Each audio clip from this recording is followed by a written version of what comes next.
사랑하는 국민 여러분, 기호 2번 국민의힘 대통령 후보 김문수입니다. 요즘 얼마나 힘이 드십니까? 전국을 다니면서 국민 여러분을 만나 뵈면 정말 안타깝고 송구스러운 마음밖에 들지 않습니다.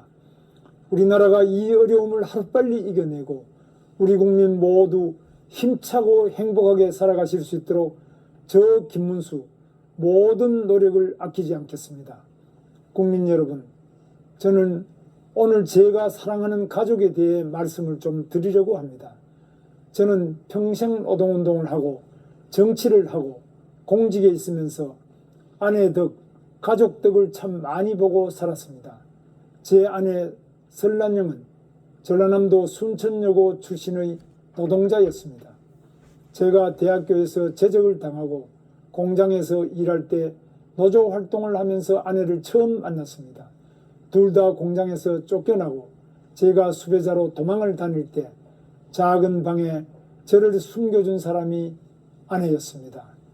결혼을 하고 제가 봉천동에서 돈도 되지 않는 서점을 할 때 임신한 몸으로 구로공단을 오가며 일을 하고 집안일, 서점 일까지 묵묵히 해냈던 아내였습니다.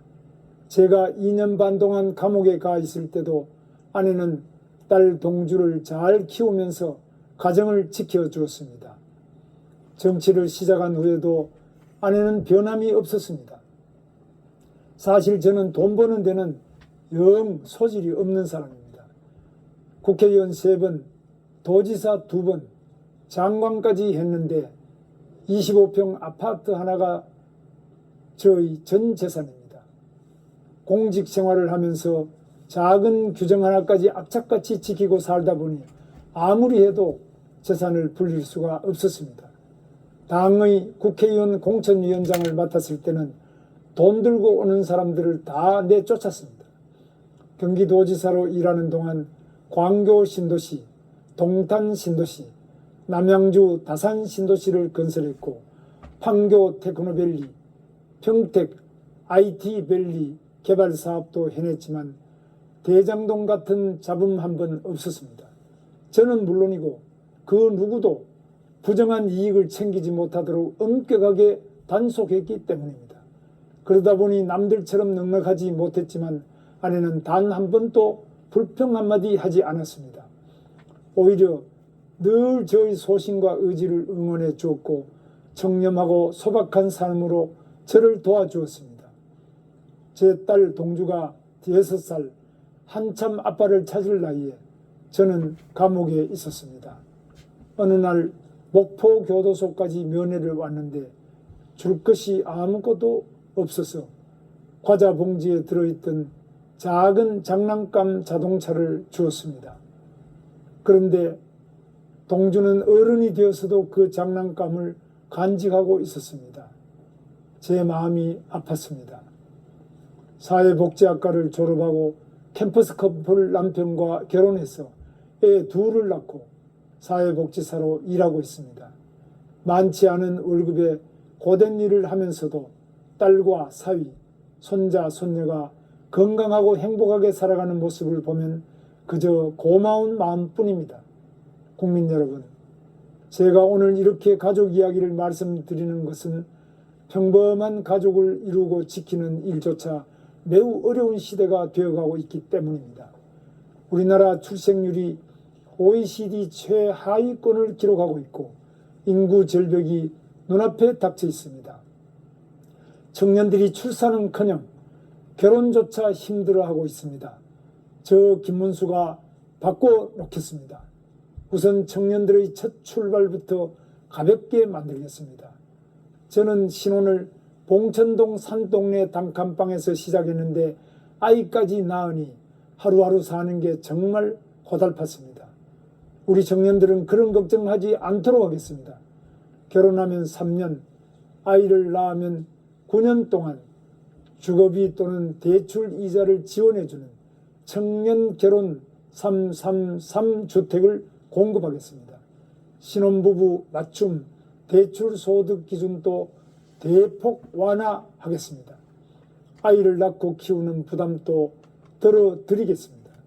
난임 치료를 비롯해서 임산부 지원을 확대하고 아이가 태어날 때부터 17세까지 자산 형성을 국가가 지원하는 우리 아이 첫걸음 계좌를 신설하겠습니다. 제 딸 동주가 어렸을 때 아내가 일과 육아를 함께 하느라 힘들어하는 것을 보고 여성노동자회와 함께 광명에서 타가소 사업을 처음 시작했습니다. 사실상 오늘날 어린이집의 시초입니다. 여성이 사회경제 활동에 참여하도록 하려면 육아 부담을 해결하는 것이 선결과제라고 보았기 때문입니다. 곧 전국 9곳으로 퍼져나갈 정도로 환영을 받았습니다. 일과 육아를 병행할 수 있도록 다양한 형태의 육아기 유연 근무를 지원하고 육아휴직, 유급 자녀 돌봄 휴가 등을 확대하겠습니다. 초고령 사회를 맞아서 어르신들의 삶을 챙기는 일도 가족을 지키는 중요한 과제입니다. 어르신 데이케어 센터 이용 시간을 확대하고 요양병원 간병비에 건강보험을 적용하겠습니다. 건강안심국가를 구현해서 치매, 암, 심뇌혈관 질환 걱정에서 벗어나시도록 만들겠습니다.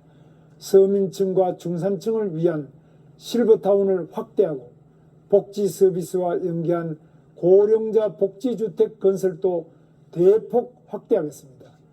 건강하게 일하며 노후를 누리실 수 있도록 어르신 일자리도 꾸준히 늘려가겠습니다. 국가가 가족의 울타리가 되어 아이 낳고 기르는 일이 행복한 나라, 노후 걱정 없이 하루하루가 든든한 나라, 안심할 수 있는 평생복지 대한민국을 만들겠습니다. 존경하는 국민 여러분, 가족의 가치관을 지키는 일도 이 시대의 어려운 숙제 가운데 하나입니다.